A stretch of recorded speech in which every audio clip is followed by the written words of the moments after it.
If you're in the middle of an economic crisis, and let's face it, the entire world is right now, you may be scared to write your book for fear nobody will buy it. You might be fearing that there's no market to sell your book or your services, or possibly your business was massively impacted and you're just feeling stuck. Whether you're watching this video in 2020 or beyond, if you're wondering how to survive as an author in an economic crisis, this video is absolutely, positively for you.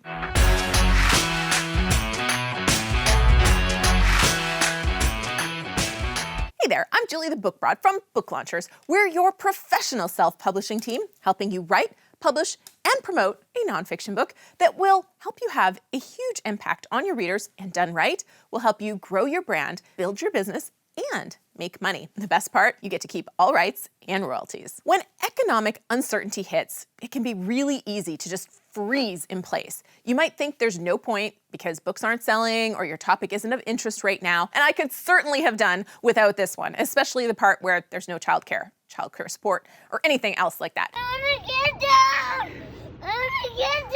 It's allowed us to spend a lot of time together as a family. Allow me to share why I'm not scared of a crisis. And if you're an author and you follow my advice, you won't be scared either. Ryan Berman, author of Return on Courage, said in his book, when you drive change, when you have the courage to not simply survive, but transform, I believe there is an immense amplified return on your efforts. Heck yeah, Ryan. What a great quote. And Ryan did a fabulous author spotlight for you on setting yourself up to be a paid speaker with your book. So make sure you've subscribed to the channel and turn notifications on so you catch that one, because it is great. In that quote, Ryan is on to the first, and I think the most important step for helping your author business thrive right now. And that first step is, how can you be the driver of change with your message right now? This is the opposite thinking of freezing or doing nothing, because this is taking a look at what you have to offer and going, hey, this is something people can use right now. So how can you be of service with your message today? Lynn St. John wrote a book about talking to your kids about sex. It's called Read Me. Her message pivoted to speak to the stay home message and how to handle intimacy with your partner while everyone's under one roof, how to handle communication now that everyone is in the house together. Jeff Ruby wrote Red Rock Leadership. His book launched in the middle of COVID-19 rolling out. An unsettling thing for sure, but the value of having a strong and well-trained leader in every organization to handle every crisis is a powerful lesson. So he's got a lot to talk about during the crisis. Todd Nyholm wrote, Food, why do you trouble me so much? His book is of massive value to folks in troubled times because it's all about our relationship with food, which, as we've all become tied to our homes and within feet of our refrigerator all day long, I think a lot of us have found that we use food to comfort ourselves. So talking about that relationship with food might prevent all of us from gaining 20 pounds while we're housebound. Bottom line, authors who stand up and share their message loud and clear and specific to the conversations we're all having right now. So they pivot, they twist, they find the opening. Those folks are going to emerge as the leaders of tomorrow and even the thought leaders of today. Because guess what? In a crisis, new voices are welcome. So what part of your message do people need to hear right now? And how can you get it out there? Social media, traditional media, your author platform, other people's platform. Reach out and offer value. The next step is to avoid widespread generalizations like nobody has money or books aren't selling. These give you excuses not to act. And let me tell you what, they are also completely false. Some businesses absolutely boom in an economic crisis, which means there are people with money. And after the shock of a crisis, many people shift to problem solving and will buy books. And in actual fact, people are buying books during this crisis in big numbers.